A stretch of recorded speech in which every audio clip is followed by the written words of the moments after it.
Mhm. Worüber möchte ich mal widersprechen? Ich habe mich eigentlich gefreut, dass bei KenFM die Kommentare zum Beispiel zum Bush Senior sehr dialektisch und materialistisch waren.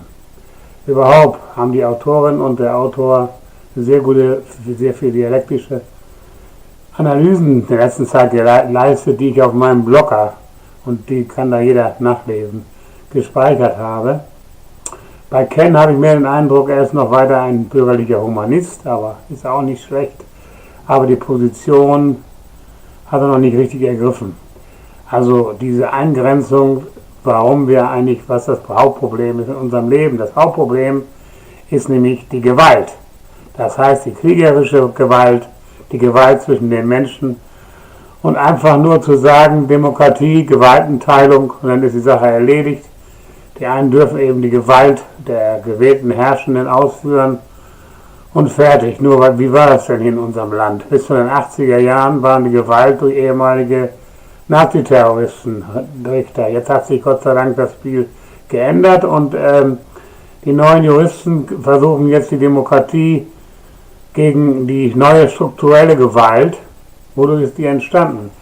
Vielleicht steige ich da mal jetzt ein. Die strukturelle Gewalt ist dadurch entstanden, wenn ich sehe, wie meine Entwicklung war, wie wir erst die soziale Marktwirtschaft kannten, wie wir geachtet haben, dass die Arbeiter im Kaiserreich und später in der Weimarer Republik die Sozialversicherung erkämpften. So nahm einfach der Schröder und die Grünen, die sich als sogenannte, ja gut, da muss ich doch mal sagen, Noske, wer war Noske? Anfang November 1980 machten die Matrosen gegen den Befehl kämpfen oder tot. Sollten sie sich opfern im Skagerrak in der deutschen Marine. Sie machten einen gewaltfreien Aufstand ohne Gewalt und die SPD schürte dann die Gewalt und drehte diese Sache um. Und dann die Schießerei begann, den Heiligen Abend wurden sie dann dafür erschossen. Nur so als Beispiel. Aber kommen wir mal wieder zurück zu unserer Entwicklung nach dem Zweiten Weltkrieg. Ich bin seit etwa den 80er Jahren war ich schon in der Kommune, erst als Stadtrat in Duisburg, dann später hier in einem kleinen Kaff in Goch. Und möchte eigentlich dazu sagen, dass diese Entwicklung, die dann anfing, so in den 90ern, dass man alles privatisieren wollte und dass die Privatisierung praktisch, meiner Meinung nach, ist für die Privatisierung ein Unterlaufen der Verfassung. Denn gewählte Vertreter sollen eigentlich nach diesem Wahlprogramm handeln. Sie tun das nicht. Sie berufen sich dann auf die Freiheit des Gewissens. Heute eskaliert es.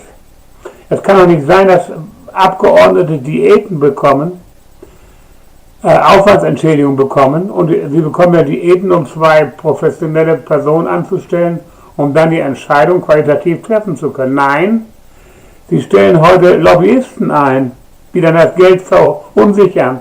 Zum Beispiel jetzt im Verteidigungsministerium wieder 3 Millionen durch Kingsway Report. Dieses idiotische Denken, da könnte irgend so ein Blödmann kommen und der hätte mehr gelernt als andere, ist doch alles Schwachsinn. Das ist eine Ablehnung der Demokratie. Das ist der Beginn des neuen Bewusstseins eines konservativen Revolution, sagt man ja, oder Patrioten. Das sind aber alles gewaltbereite Leute, die eigentlich zurück wollen, die Demokratie abschaffen wollen. Die zwischenmenschliche Gewalt, die den anderen erschießen wollen, wenn er nicht pariert. Das ist Patriotismus. Was ist denn Patriotismus? Absoluter Schwachsinn. 147 Jahre gibt es ein Teil Deutschland, von 5 Millionen Jahren existiert der Mensch. Leute, seid ihr alle so kleinkariert? Ihr habt noch nicht mal in eurer Partei Adolf für Deutschland habt ihr noch nicht mal 1% eures Gehirnvolumens in Betracht gezogen. Da ist doch überhaupt nichts mehr da. Das kann doch nicht so weitergehen. Und wenn man dann sieht, ja, ich will mal Stellung beziehen. Erdogan will jetzt nochmal wieder weiter die Kurden platt machen in Syrien. Ich bin mal gespannt, wie dann unser lieber Donald Duck oder Donald Trump heißt er ja, darauf reagiert. Noch sind seine Soldaten da. noch sind es die Kurden, die Frauen, die Männer, die einzigen, die Demokratie leben, die Demokratie gelebt haben in der ersten eroberten Stadt von den Türken. Jetzt man weiß gar nicht, ob die Türkei nachher die Gebiete annektiert. Wie kann man sowas tun? Ich bin mal gespannt, wie der Trump reagiert. Die erste Reaktion auf den nachgewiesenen Mordauftrag des Königs Salman von Saudi-Arabien scheint er jetzt zu verlieren. Der Senat stellt sich geschlossen gegen ihn, um die militärischen Geschäfte mit Saudi-Arabien zu stornieren. Nur wird das wirklich durchgeführt. Ich glaube, der verpinkelt sich jetzt auch von Syrien und lässt es zu, dass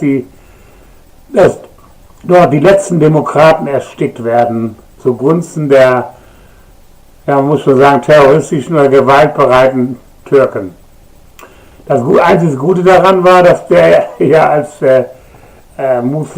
sunnitischer Muslimbruder die Sache aufgedeckt hat, ne, was wie der Khashoggi umgekommen ist. Und das ist ja der Widerspruch in der Religion, ne, dass die Wahhabiten auf der anderen Seite stehen und er steht auf der Seite. Die sind ja so pervers. Nur die Frage ist doch, wollen wir Leute hier zulassen in unserem Land, die keine Teilung von Religion, die nicht Religion als Privatsache anerkennen, die Religion als Kampfmoral in Straßburg und überall in Frankreich schon 250 Tote in diesem Jahr? Sollen wir das weiterhin zulassen? Dass dieses Volk, das nicht weiß, was Demokratie ist, nicht akzeptiert. Da gibt es Parteien, zum Beispiel die SPD und die Grünen, die haben denen auch noch 2 Pässe gegeben, damit sie sich weiter hier aufhalten können, noch mehr Terror machen können. Damit hat praktisch die Politik die strukturelle Gewalt gefördert. Und sie fördert die weiterhin. Ohne einen Namen zu nennen, wenn ich hier unsere Love Parade sehe, da wird keiner verurteilt. Der reine Klassenjustiz setzt sich wieder durch. Obwohl damals der Ministerpräsident eindeutig im Sinne dieser privatwirtschaftlichen Politisierung gehandelt hat. Nämlich, als damals die Love Parade zugelassen wurde, gab es 2 Städte, Bochum, die 2 habe ich nicht mehr im Kopf, die damals abgelehnt haben, die Love Parade durchzuführen. Duisburg als marode Stadt wollte sie durchführen. Obwohl sie nicht mal 5% der vorgegebenen Spende erwirtschaften konnten. Dann hat dieser Ministerpräsident gesagt, der Rest ist von mir. Wirtschaft. Das ist Demokratie? Das sind Leute, die mit dem Ministerpräsident? In welchem Staat leben wir noch? Korruption, Mafia breitet sich auch überall in der Politik. Und das kommt nur daher, dass wir es zulassen, dass der Gierkapitalismus in allen Behörden einmarschiert. Obwohl es Verfassungen gibt, Landesverfassung, Gemeindeordnung, Bundesverfassung, die nicht mehr eingehalten werden. Überall breitet sich Korruption aus. Und das kommt dadurch. Weil man das nicht mehr ernst, das ist eine Bewusstseinsfrage. Man nimmt einfach nicht mehr ernst, dass es Verfassung gibt. Oder Menschenrechte will man auch schon abschaffen, habe ich gerade in der Zeit heute gelesen. Interessiert auch keinen mehr. Ach, mal gespannt, so ein bisschen. Ja, den haben sie seinen Anwalt hat er erstmal in den Knast gebracht für 3 Jahre, der Herr Trump. Gut, der Senat hat sich jetzt gegen ihn gestellt und die Frage ist nur, wie lange. Also, der Trump darf lügen, der Trump darf, ja, aber wenn er die Leute absolute Treue verlangt und Loyalität von seinem Anwalt und er das macht, kommt er in den Knast. Das ist die Klassenjustiz der bürgerlichen Gesellschaft. Leute, durchschaut das doch endlich mal. Ihr wollt das nicht durchschauen. Mal als Beispiel, hier in unserem komischen kleinen Kreis hier am Niederrhein. Da gibt es eine Stadt, die hat 70 Millionen Schulden, die nächste kommt erst mit 30 Millionen. Woher kommt das wohl? Die Stadt ist so klein, sie hat alles privatisiert. Hier ist sogar der Stadtrat, der ganze Stadtverwaltung ist privatisiert. Das ist ein Zweckbetrieb, wurde ein neues Gebäude gebaut. Da hat man 2, natürlich als leitende Mitarbeiter, als Manager, man hat so getan, als wäre eine verfassungsgegebene Stadt plötzlich ein risikohafter Industriebetrieb. So ein blödsinniger Schwachsinn. Das ist die zunehmende Bewusstseinsidiotie der neuen Rechten. Überall haben wir die. Was ist dabei rausgekommen? Für 2 Leuten wurden die Gehälter um 200% erhöht. Alleine das bringt pro Jahr 1 Million Defizit. Deswegen haben sie so viel Defizit. Und dann wird immer gesagt, die Städte stehen in Not, die Städte stehen nicht in Not. In Not stehen die Gehirne der Politiker, die sind in Not, ja. Unser ganzes System ist in Not, weil wir das Bewusstsein des internationalen Kapitals, das Bewusstsein der Massenbetrüger von VW und Deutsche Bank übertragen wir auf die Politik. Wir lassen es zu, dass hochbezahlte sogenannte Elite, also dumpf, für mich sind das Dumpfbacken, sonst würden sie ja nicht, die ziehen ja nur das Geld ab, jetzt wie zum Beispiel eine McKinsey, 3 Millionen abgezogen in der Beschaffungskriminalität der Bundeswehr. Das wird nur abgezogen. Meinen Sie, die wissen das besser? Der gesunde Menschenverstand ist besser, glaubt mir Mann. Nein, wir bewegen uns auf einem neuen Chaos. Da kann man hin und her diskutieren, auch mit Hartz IV. Warum ist Hartz IV gekommen? Weil man einfach nicht akzeptiert hat, dass die Arbeiter damals erkämpft haben in der Weimarer Zeit. Die Weimarer Zeit war ja gar keine Demokratie, für die Masse war nur die Zeit, die Leute zu töten. Ich habe gerade eben über die Revolution gelesen, wie die Arbeiter im November sich nicht opfern lassen wollten, sich erschießen lassen und absaufen wollten mit dem. Dafür wurden sie Heiligen Abend dann erschossen. 3000 Soldaten wurden nach Berlin geordert und alle, die aufmuckten, wurden zusammengeschossen. Weil ja hier die bolschewistische Revolution ausgebrochen war. Obwohl alles Schwachsinn war. Die waren so schwach, da war überhaupt keine Gefahr für eine Revolution. Das haben wir uns nur bewusst eingeimpft. Immer wieder. Sobald die anfangen zu diskutieren, und wenn er heute anfängt, hoffentlich, irgendwann schießen sie auch. Denkt daran. Die warten nur drauf. So läuft es. Na gut, was können wir noch sagen? Was hat mich noch interessiert? Jetzt mal die Widerspruch zu Trump. Der windet sich wie ein Aal. Erdogan genauso. Also wer heute noch in Urlaub in die Türkei fährt, der muss ja auch beschränkt sein. Ja gut, das ist ein billiges Angebot. Kannst aber auch mal billig im Knast für mal ein paar Jahre Urlaub machen. Ne? Wenn du willst, kannst du auch. Ne? Oder in Zypern, überall kannst du ein bisschen Urlaub machen. Dann geht's dir gut, ne? Erdogan sorgt schon dafür. Der Geheimdienst hat alle Türken zumindest auf der Liste. Aber ich glaube, die Deutschen auch schon. Ich stehe da bestimmt auch schon drauf. Die sind alle auf der Liste und werden alle dann verhaftet, wenn sie sich dahin bewegen. Das ist die Zukunft. Das ist unsere Demokratie. Im Flughafenbau in Istanbul hat er erstmal so und so viele Menschen verheizt, ne, durch Risikoarbeiten, kein Arbeitsschutz, nichts. Und nur verheizen die Leute, bis dass sie mussten so arbeiten, dass sie vom Bau dass sie in den Tod stürzen. Ob das jetzt bei dem Unfall in Ankara auch so war, weiß ich nicht, aber ist ja anzunehmen, dass da nur unsorgfältig gearbeitet wird. Bei uns nimmt es ja auch zu. Durch die Privatisierung der Bahn läuft ja auch nicht mehr. Früher hatten wir 3-mal so viel Personal, kann ich mich noch daran erinnern. Ich hatte nämlich damals da gearbeitet. Da waren wir 480.000. Gut, das ist ein bisschen viel, sehe ich schon. Heute sind es nur 160.000. Aber das kann ja auch nicht funktionieren mit so wenig Leuten. Das funktioniert doch alles nicht. Also wenn wir öffentliche Verkehrsmittel umbauen wollten und den Diesel von der Straße holen, auch Quatsch. Dann gibt es schon Alternativdiesel, es gibt Biodiesel, es gibt alles Mögliche. Es gibt Hardware ohne Ende, aber keiner, wie heißt das, Scheuer heißt er, der ist nicht in der Lage, ein Verfahren einzuleiten, dass man die Wagen umrüsten kann. Der ist nicht in der Lage, überhaupt irgendein Verfahren über die Zulassung einzureichen. Das ist diese bürokratische Unfähigkeit der Minister und der ganzen Ämter wird immer schlimmer. Das kann nur irgendwann im Chaos des Untergangs enden oder im Zusammenbruch der neuen Spekulation. Zum Beispiel England, Brexit. Was ist denn Brexit? Englands Produktion ist nur noch Dreck. Keiner will einen englischen Wagen haben, keiner will irgendwie eine englische Maschine kaufen. Und die sagen, wir wollen Brexit machen, dann geht es uns besser. Wen wollen sie denn bescheißen? Ich glaube, da lässt sich fast keiner bescheißen von England. Die denken es nur, die können überall spekulieren. Das sind doch alles idiotische Vorstellungen. Das sind kranke Vorstellungen, die irgendwo enden in einem wahren Gedanken, in einer Massenarbeitslosigkeit. Denn auf der anderen Seite sind das internationale Kapital zieht immer mehr Arbeitsplätze auch bei uns jetzt ab. In England sind die schon alle weg. Da ist fast kein international, ja, international gibt es auch, natürlich. Das Finanzkapital. In Amerika dasselbe, der freckt durch die Gegend, versaut das ganze Wasser, hat natürlich jetzt ist der größte Erdölerzeuger wieder geworden und versucht damit den Preis zu drücken.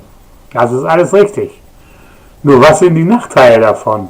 Da hört man nichts von. Obwohl man sieht ja mal eine Dokumentation, da kommt statt Öl Wasser aus dem Wasserhahn. Ja gut, das ist in Amerika eigentlich so wichtig, das ist ein großes Land, ne? Nehmen wir einen anderen Wasserhahn, sagt Trump dann, na, oder was weiß ich, stellen in Regen eine Regentonne auf und nimmt das Wasser. Amerika improvisiert, ja. Aber dass das Zukunft hat, kann ich mir nicht vorstellen. Bei den Massenarbeitslosen, jetzt alleine 50 Millionen wohnen da in irgendwelchen Hütten und sind obdachlos im Winter jetzt. Das sind schon mal 15% der Bevölkerung.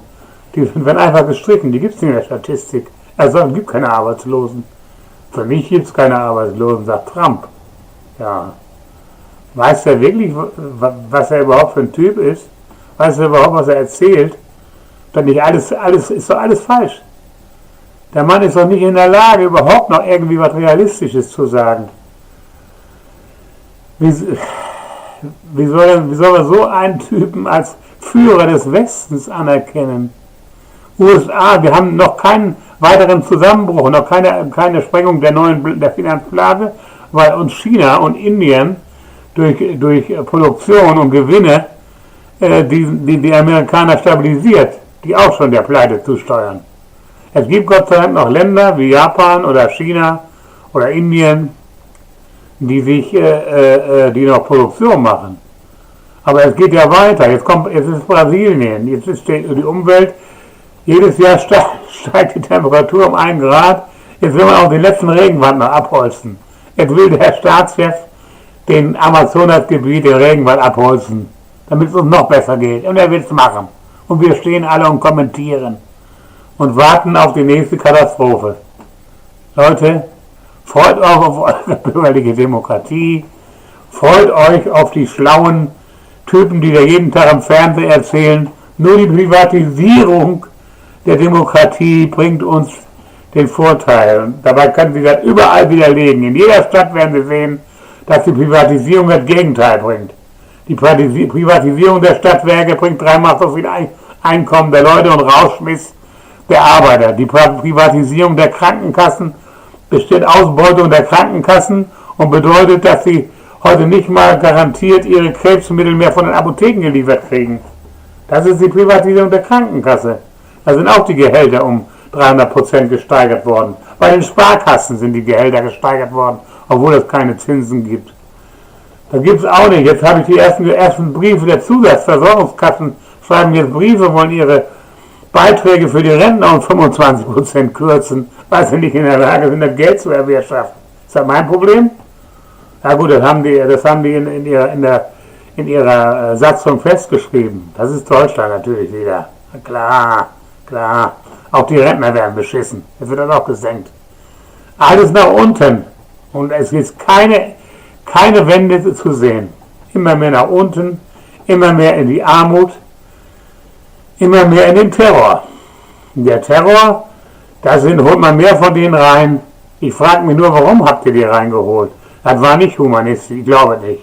Es war wohl eher so, dass die Großunternehmer gemerkt haben, dass die Hartz-IV-Empfänger nicht mehr in der Lage sind, den Facharbeiterberuf sorgfältig durchzuführen. Wahrscheinlich haben wir gesagt, holt mal ein paar von denen, wir gucken die mal, wie die als Facharbeiter, die arbeiten ja besser, die können ja als Selbstständige gut arbeiten. Ich sehe ja hier, bei den ganzen Unternehmen, ich weiß gar nicht, 6 verschiedene Zusteller gibt es schon neben der Post. Die arbeiten alle nicht mehr für Tariflohn oder für Mindestlohn, das ist auch noch ein Hohn. Die sind alle selbstständige Unternehmer. Na, für 3 Euro die Stunde bringen sie dir das Paket von Amazon. Tja, frohe Weihnachten, sage ich nur. Und einen guten Rutsch ins neue Jahr. Weiter so. Bald kommen sie auch zu uns mit der Knarre in der Hand am Weihnachtsmarkt und knallen uns weg. Das war's denn. Dann könnt ihr sagen, es war alles sehr schön. Ne, es geht so weiter. Tschüss, Leute.